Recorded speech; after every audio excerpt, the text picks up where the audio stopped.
First of all, what explains the rise here, Corey?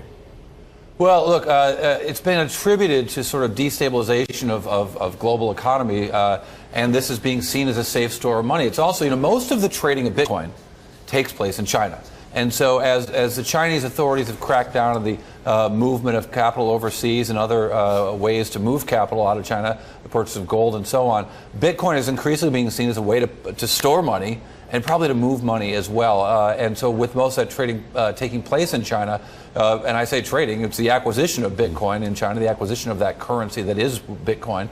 And the result is that we've seen a tremendous spike in that price really all year long. It's been a move up and to the right, which if you're long Bitcoin is something you like. There's the backdrop. Any signs of this abating, or are there signs that something could curb the advance of Bitcoin here?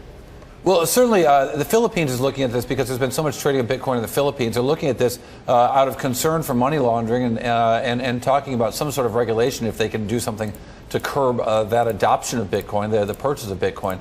And that's something that they're looking at in the Philippines, which could have a significant effect on the price because there is limited Bitcoin. One of the ways the way that Bitcoin is created, I should say, is the mining of Bitcoin through the writing of code. It's a complex thing, but essentially every single Bitcoin that's created is more and more difficult than the last one. So the result is this currency cannot be created forever. The price of creating this currency gets greater and greater. The power just to make Bitcoin is substantial with every new Bitcoin created. And as a result, you see that Bitcoin itself is limited in supply and increasingly limited in supply because it is, of course, so expensive to make. And so the result is that this scarcity value increases even as consumption and use of Bitcoin increases concurrently. How much of the rise here has to do with what we're seeing here in the U.S., the Federal Reserve beginning to raise rates again? There has been a havenness quality to Bitcoin for a long time now. Are we seeing that again?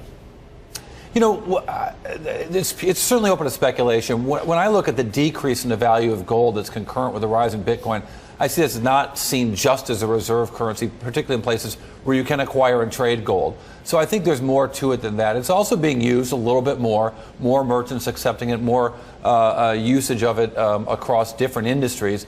So I think that, I was shocked, for example, I got an email to my personal account from Fidelity, from a charitable fund, saying, hey, if you want to transact in Bitcoin, they must be completed by this date. If you want to trade in equities, it has to be by this date. If you want to transfer certificates, it has to be done by this date. The fact that Bitcoin made their list of the 5 significant dates at the end of the year you want to consider suggests to me that it's being used more and more in the U.S., not just as a reserve currency, but as a way to transact business. That leads me to my next question here, which is just about the popular appetite for Bitcoin. Where is it in its development? You have now exchanges, you have Mt. Gox and others dealing with Bitcoin. In terms of its appeal, its popular appeal, where do things stand?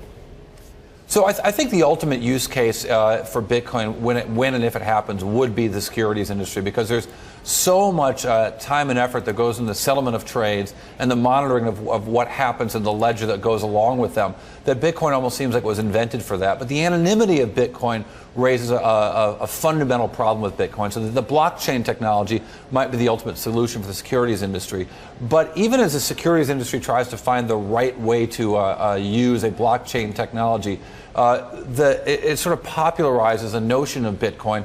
Other industries start to look at it, start to use it. We certainly have seen that happen in the United States.